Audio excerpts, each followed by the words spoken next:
안녕하세요. 13주차 전사적 자원관리 2강 ERP 시스템 시작하도록 하겠습니다.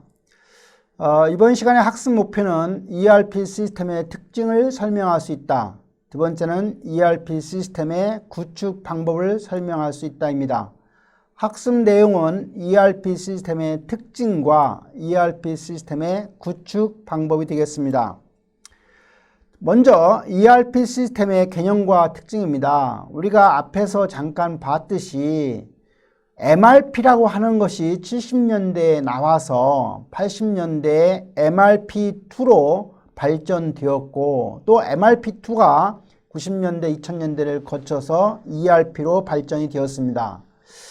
처음에 나왔던 MRP는 Material Requirement Planning에서 자재 소요 계획이라고 명명하고, 이것은 바로 생산 활동을 위한 자재 투입에 최적화였습니다. 반면에 80년대에 등장한 Manufacturing Resource Planning이라고 하는 MRP2는 생산 활동을 위한 기업 자원의 투입에 최적화를 목표로 하고 있고, 이것이 이제 더 발전이 되어서 ERP, 전사적 자원관리, Enterprise Resource Planning은 경영활동을 위한 기업 자원 투입을 최적화하는 것을 목표로 하고 있습니다. 먼저 ERP 시스템에 대한 정의를 해보도록 하겠습니다. ERP라고 하는 것, 즉 전사적 자원 관리라고 하는 것은 기업 전체의 경영 자원을 계획적으로 최적 활용을 위해서 구매, 생산, 물류, 마케팅, 회계 등 업무 기능의 효율화를 추구하는 통합 정보 시스템이다, 이렇게 설명드릴 수가 있습니다. ERP 시스템의 개념은 바로 한마디로 통합 정보 시스템이다. 그래서 통합 데이터베이스를 활용한다. 데이터베이스가 각계전투하는 것이 아니라 통합되어서 한번 데이터베이스 만들어지면 관련 부서에서 관련 구성원이 함께 공유한다는 얘기가 되었습니다. 일반적인 통합 데이터베이스를 보면 어떤 판매 모듈, 생산 모듈 등등 회계 모듈 이렇게 구성이 되어 있습니다. ERP 시스템의 기본적인 특성을 보면, 첫 번째 우리가 생산 계획이나 자재 관리 부문도 가능하고요. 품질 관리도 ERP로 구축이 가능하고요. 인적 자원 관리도 가능하고, 프로젝트 관리도 가능하고, 회계 및 재무 통제도 가능하고, 나가서 마케팅 관련된 판매나 유통까지도 ERP 시스템으로 구축이 가능하고 현재 활용되어지고 있습니다. ERP 시스템의 기능적인 특성입니다. 첫 번째 우리가 ERP 시스템의 기능적 특성 첫 번째는 통합 업무 시스템이라고 하는 점입니다.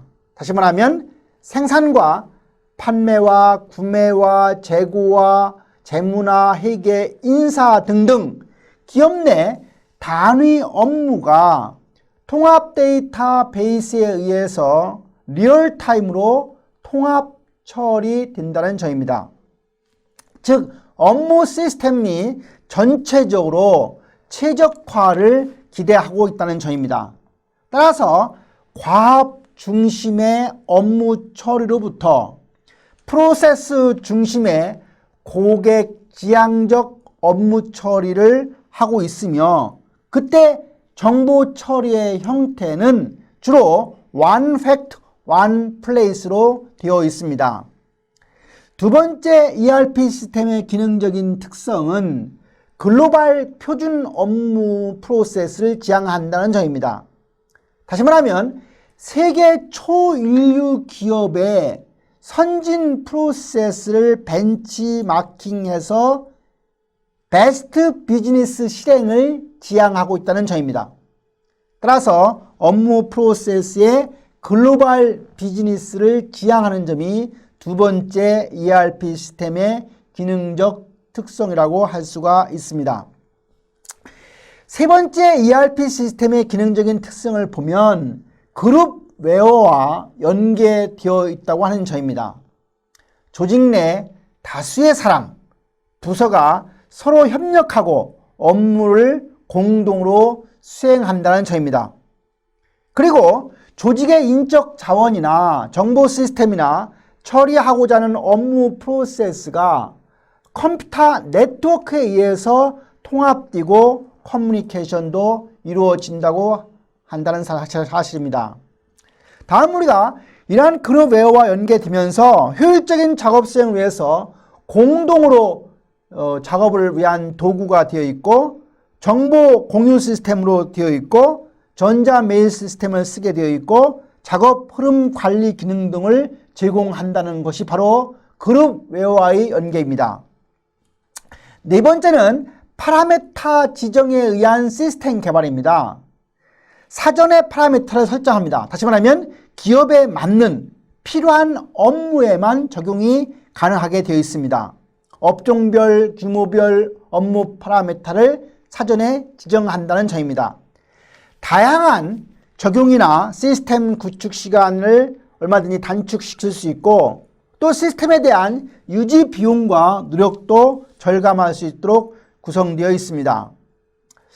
ERP 시스템의 다섯 번째 특성은 개방적 시스템으로 원활한 확장과 연계가 가능하도록 되어 있습니다. 다시 말하면 개방적 시스템 구조에 의해서 확장이나 다른 시스템과의 연계성이 높다고 하는 점입니다. 복수 하드웨어에 의한 다수의 벤더와 연계되어 있고 데이터 하우징, 즉 EIS는 Executive Information System입니다. PDM은 프로덕트 데이터 매니지먼트입니다. 제품 관련 데이터 자료고요. CALS, Commerce at Light Speed, 광속의 상거래라고 하는 점. 일렉트로닉 커머스, 전자 상거래 등, 즉 EIS나 PDM이나 CALS나 EC 등과도 결국은 ERP가 연계되어 있다고 하는 점입니다. 그리고 ERP 시스템은 여섯 번째, 글로벌화를 대응합니다. 글로벌화를 지향한다는 점입니다. 각 사업별 유형에 따라서 글로벌 경영에 전략적 대응이 가능하도록 되어 있습니다. 그래서 결국은 ERP 시스템은 다국적, 다언어, 다통화가 가능하고 거래 상대국의 법률이나 상거래 방식이나 관습이나 생산 방식 등까지도 정보화되어 있습니다. ERP 시스템의 기능적인 특성 일곱 번째입니다. 일곱 번째는 경영자 정보 시스템, Executive Information System 기능을 제공한다는 얘기입니다. 다시 말하면 최고 경영층이 필요한 데이터, 중요한 정보를 제공하는 특징을 가지고 있다는 점입니다. 즉 최고 경영자나 관리자가 전략을 수립한다거나 의사 결정에 필요한 정보를 적시에 제공할 수 있다고 하는 점입니다. 그리고 실시간 리얼타임으로 정보 처리가 가능하고 또 정보 이용이 가능하다고 하는 점입니다. 여덟 번째는 전자자료 교환 EDI라고 하죠. 일렉트로닉 데이터 인터체인지라고 하는 EDI와 전자상거래 EC와의 연계가 이루어지고 있다는 점입니다. 즉 외부 기업과의 거래나 업무 연계 및 대응이 가능하도록 되어 있고 또 뿐만 아니라 업무 처리가 신속하고 업무 처리가 정확하고 업무 처리가 모두 표준화되어 있다고 하는 것이 특징이 되겠습니다. 다음은 우리가 ERP 시스템의 기술적인 특성을 보도록 하겠습니다. 첫 번째 ERP 시스템은 클라이언트 서버 시스템입니다. 우리가 클라이언트라는 것은 이제 고객을 얘기하는데 클라이언트 서버 시스템입니다. 무슨 얘기냐면 중앙 집중식 처리 구조를 따르기 때문에 단말기 중심의 분산적 처리 구조로 되어 있습니다. 따라서 클라이언트, 즉 고객 중심이 됨으로 해서 불필요한 중앙의 기능을 배제한다는 점이고 시스템 전체를 보아서 부하량, 로드량은 최소화되도록 되어 있습니다. ERP 시스템의 기술적인 특성 두 번째는 컴퓨터 언어 중에서 4세대 언어로 되어 있다는 점입니다. 그리고 컴퓨터에 의한 소프트웨어 공학 기술을 활용하고 있습니다. 여기서 4세대 언어라고 하는 것은 기존 프로그램의 개발 등의 한계를 극복하기 위해서 사용하는 것이고, 주로 4세대 언어로 비주얼 베이직이나 C++이나 파워 빌더나 또는 델파이나 자바 같은 언어로 구성되어 있습니다. 또 CAS라고 해서 컴퓨터의 도움을 받는 소프트웨어 공학으로 되어 있고요. 소프트웨어를 만드는 소프트웨어 개발이 되어 있습니다. 다시 말하면 컴퓨터 능력에 의해서 산업용 소프트웨어 개발 방식을 사용하고 있다는 점입니다. 세 번째, ERP 시스템의 기술적인 특성을 보면 데이터베이스가 관계형이라는 점입니다. 그래서 관계형 데이터베이스라고 하는 점입니다. 업무 처리의 특성상 데이터의 종속성이나 독립성 문제를 해결하도록 되어 있고, 운영 시스템, 오퍼레이팅 시스템이 하드웨어 환경에 따라서 데이터베이스를 채택하는 방식이 됩니다.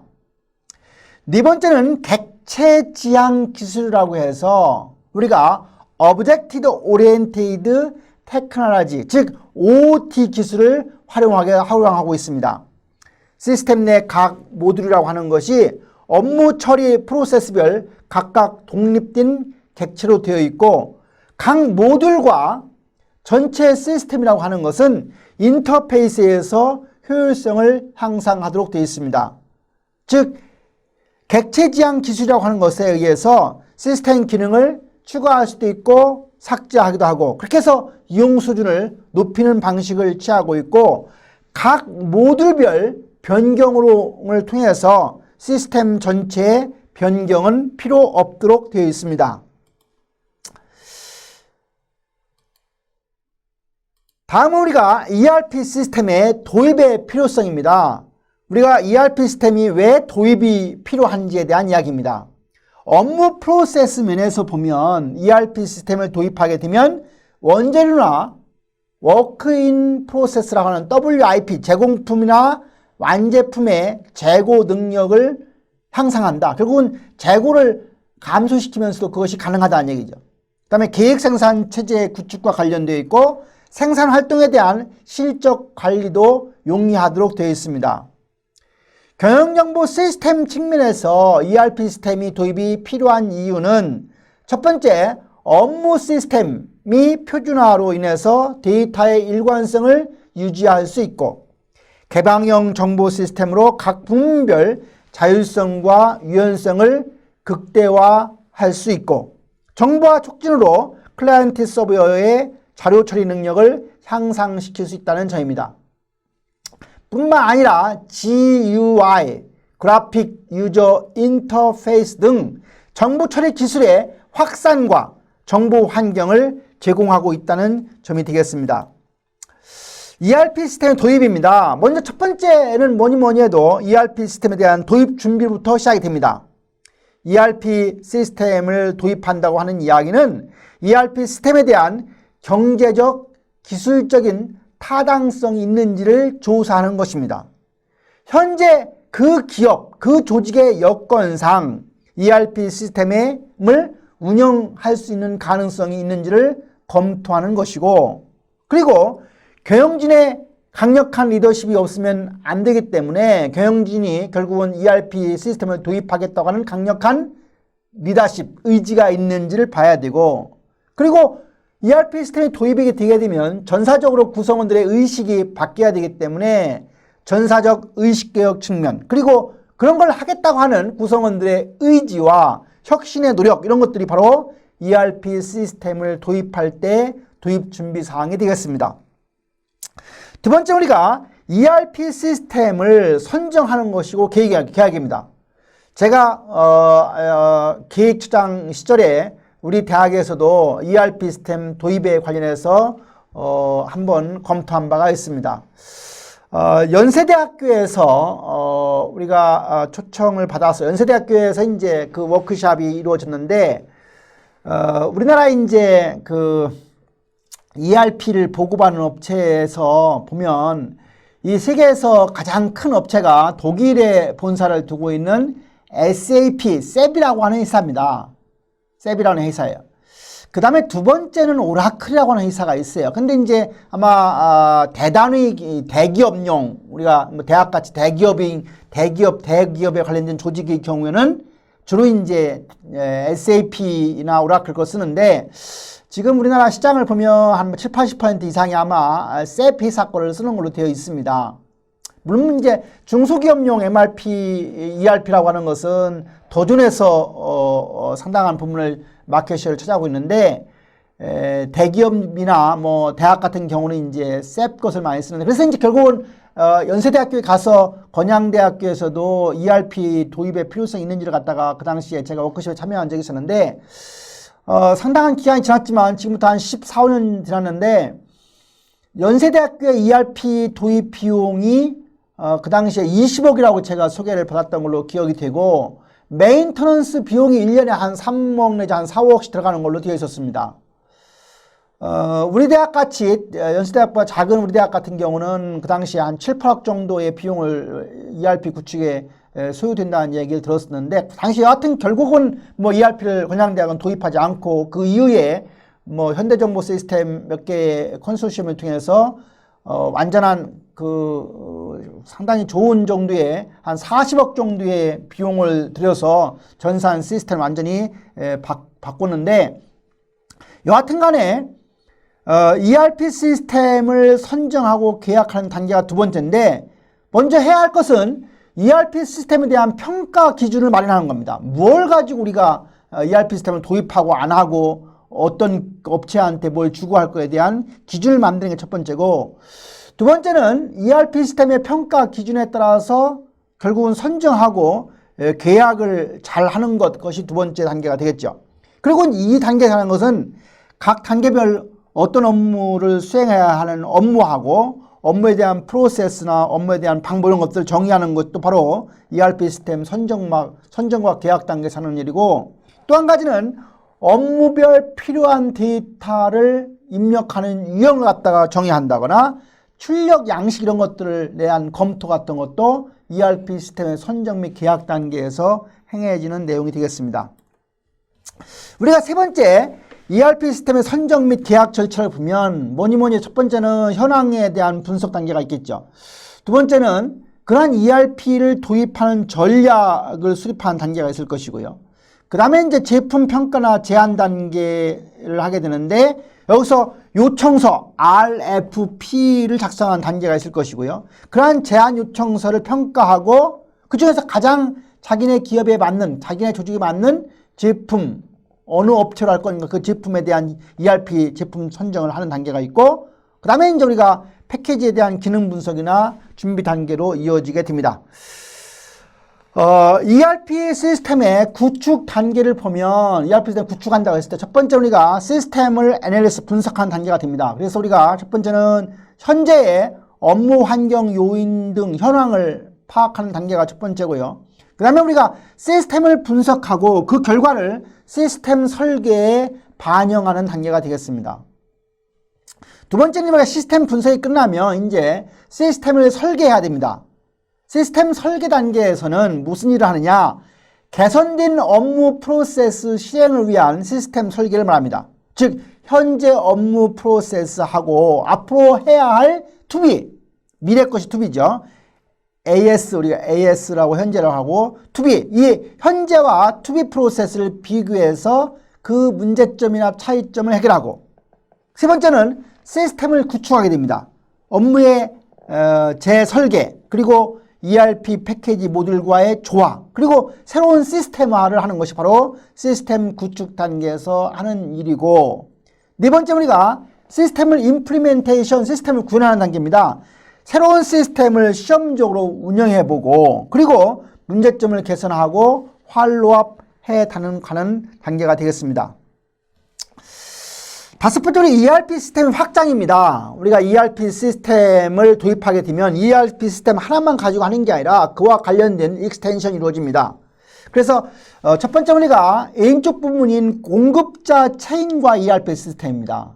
이제 본사가 있다고 하면 벤더 쪽에 관련된, 서플라이 쪽 관련된, 인쪽에 관련된 것이 바로 공급자 체인과 ERP 시스템입니다.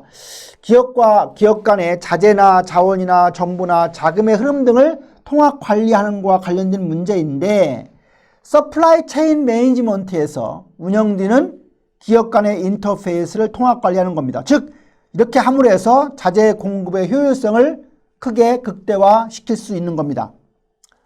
재고 문제와 관련해서는 제조기업이나 자재 공급기업이나 또는 유통기업이나 고객 간의 정보를 공유가 가능하기 때문에 이를 통해서 적정한 정도의 재고 수준을 유지해서 과다 재고의 문제를 해결할 수 있게 되는 것입니다. 두 번째, 우리가 ERP 시스템 확장과 관련해서는 이제 오른쪽 부분이죠. 판매 쪽에 관련된 거니까 고객 관계 관리, 우리가 영어로 CRM, Customer Relationship Management 하고 ERP 시스템과 연계입니다. 고객 관계 프로세스를 우리가 자동화하고 데이터베이스화 하는 것을 우리는 통합 마케팅 솔루션을 구축한다고 하는 말을 합니다. 즉 고객 정보를 분석해서 고객을 등급별로 세분화해서 우리는 집중적으로 관리할 필요가 있게 되는 겁니다. 그때 우리가 신규 고객의 개발도, 신규 고객을 개발하는 것도 중요하고, 또 우량 고객을 잘 유지해 가는 것도 더 중요하고, 또 기존 고객이 이탈하지 않도록, 즉 이탈을 방지하는 관리도 중요하고, 그리고 고객 중에서, 소비자 중에서 한번 이용하고 나서 휴면 상태에 들어간 고객인데 그 휴면 고객이 우리가 이제 활성화될 수 있도록 활성화시키는 것도 중요한 과제고, 그렇게 해서 우리가 고객한테도 고객의 가치가 증대될 수 있게 하는 것, 그런 것들이 바로 고객 관계 관리 CRM과 ERP 시스템과의 연계 내용이 되겠습니다.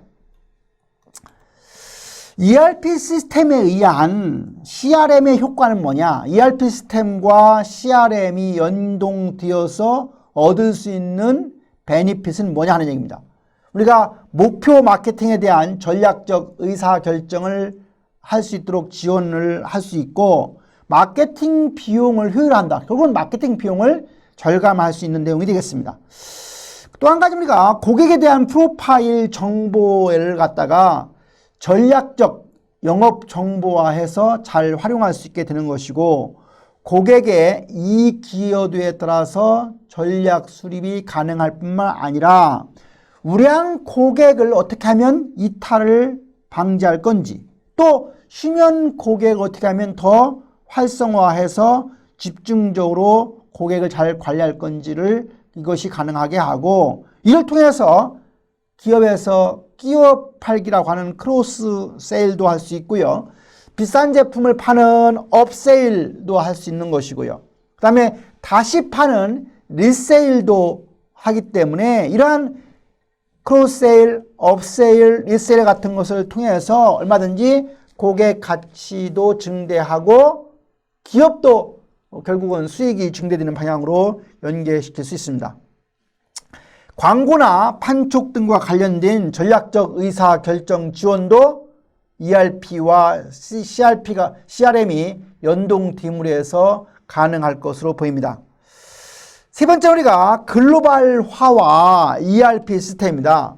오늘날 이제 원자재를 소싱하는 데 있어서 상당히 글로벌화되고 있죠. 국제 소싱으로 이루어지고 있잖아요. 다시 말하면 내가 뭐 자동차 하나를 만들든 비행기를 만들든 핸드폰 하나를 만들든 그 안에 들어가는 부속품은 자국 내에서만 우리가 조달하려고 하지 않고 어떻게 하고 있어요? 이 세계 전체를 통해서 가장 값싸고 가장 품질 좋은 어떤 부품이나 원자재를 우리가 공급받으면, 소싱하게 되면 얼마든지 기업의 경쟁력 향상으로 이어지기 때문에 결국은 원자재 조달, 제조, 유통 및 시장에서의 고객 서비스 등이 국내에 머무르지 않고 이제는 글로벌화 되어 있는 것이죠. 특히 어느 기업이 ERP 시스템을 잘 도입하고 있다고 하면 얼마든지 우리가 그렇게 도입되어 있지 않은 기업보다 글로벌화된 경영 환경과 연계해서 어떤 성과를 낼 수 있게 되는 거죠. 다시 말하면 결국은 ERP 시스템이 기업이 구축이 되었다는 이야기는 ERP 시스템은 국제적으로 다 통용될 수 있는 시스템이기 때문에 결국은 경영 환경이 글로벌을 구축할 수 있는 것이고, 그것은 결국은 국제 소싱, 결국은 원자재나 부품이나 조달 이런 것들이 국제 소싱 되기 때문에 훨씬 더 ERP를 도입하지 않은 기업보다 경쟁력이 있다, 이렇게 설명을 드릴 수가 있는 것입니다. 이번 장에 공부한 내용을 정리해 보도록 하겠습니다. ERP 시스템, 영어로 뭐라 하겠어요? Enterprise Resource Planning이죠. 그래서 우리가 ERP라고 하는 것은 앞에도 설명했죠. MRP라고 하는 것이 발전해서 MRP2로, 그래서 ERP로 갔다고 하는 설과 1960년대까지는 우리가 전산 자료 시스템을 EDPS라고 했어요. EDPS. Electronic Data Processing System이 이제 70년대까지는 EDPS라는 용어가 쓰다가 80년대 초에 만들어지는 학과가 MIS죠. 그래서 Management Information System, 결국은 시스템 분석 설계를 도와주는, 그러니까 경영과 IT의 중간 단계의 학과가 MIS가 등장하는데, 이것은 주로 MIS라고 하는 것은 기업의 자체적으로 우리가 시스템을 구축할 때 MIS가 의미가 있었어요. 이 MIS가 발전이 되어서 ERP로 간 거예요. 그래서 우리가 이 ERP라고 하는 것은 그 조셉 올리키의 Material Requirement Planning이 발전해서 Manufacturing Resource Planning 발전하고 ERP로 갖는 설과 EDPS가 발전해서 MIS로, MIS가 ERP로. 그래서 최근에 이제 대부분이 ERP라고 하는 것이 기업 내 시스템 구축의 대표 명사처럼 보이고, 우리가 대기업용은 셉이나 오라클 같은 것들 또는 삼성 SDS 이런 것들이 쓰이고, 우리가 소기업이나 중소기업용은 더존이 한 50%를 차지하고 있고, 나머지는 이제 많은 중소기업체의 ERP를 활용하고 있습니다. 더구나 이제 우리나라의 경우에는 ERP 대학생들한테 또는 실업계 고등학교 학생들한테 ERP 자격증이라고 하는 게 현재 되어 있어서 더존과 KPC가 연합해서 ERP 정보관리사 자격증을 지금 배출하고 있죠. 그래서 ERP 2급 하면은 회계, 인사, 생산, 물류 4가지 모듈이 있고, 좀 대학 정도 나온 단계에서 하는 것은 1급에서 ERP 1급은 또 생산, 물류, 회계, 인사 이렇게 4가지로 구성이 되어 있어서 많은 대학들 경영 관련된 학과에서 ERP를 자격증을 따게 되는데, 만약 이런 자격증을 따게 되면 기업에 가서 ERP 업무를 수행하는데 큰 도움이 되리라고 생각이 듭니다. 결국 우리가 ERP 시스템이라고 하는 것은 기업 전체 경영 자원을 계획적으로 최적 활용을 위해서 구매, 생산, 물류, 마케팅, 회계 등 업무 기능의 효율화를 추구하는 통합 정보 시스템, 이렇게 정의할 수 있고요. ERP 시스템 구축 단계는 시스템을 분석하고 설계하고 구축하고, 그리고 이제 시스템을 갖다가 임플리멘테이션, 구현하는 단계로 구성이 되어 있다고 설명을 드릴 수가 있습니다. 이번 시간에 배웠던 ERP 시스템의 발전 과정을 바르게 나타내는 건 뭐냐? JIT MRP ERP 아니고요. EOQ MRP ERP 아니고요. TQM MRP 아니고요. 4번 MRP, MRP2 ERP 이런 순서로 발전되었다고 하는 설이 하나 있고, 또 하나는 여기 지금 정답에서 나오는 것처럼 EDPS가 MIS로, MIS가 ERP로 발전되었다고 하는 설이 있습니다. 그래서 형성평가 1번 문항에 대한 답은 4번으로 볼 수가 있습니다. 형성평가 문제 2번 ERP 시스템의 기술적인 특성이라고 하는 게 뭐냐? 이제 아까 보면 기능적인 특성하고 기술적인 특성을 나누어서 설명하는데, 통합 업무 시스템이나 그룹웨어와 연계되는 거, 파라미터 지정에 의한 업무 계열은 기능적인 거와 관련되어 있고, 객체 지향 기술, 오브젝트 오리엔티드 테크놀로지와 관련된 객체 지향 기술은 ERP 시스템의 기술적인 특성이라고 설명을 드릴 수가 있습니다. 이렇게 해서 13장, 교과서 13장에 대한 내용 마치도록 하겠습니다. 수고 많으셨습니다.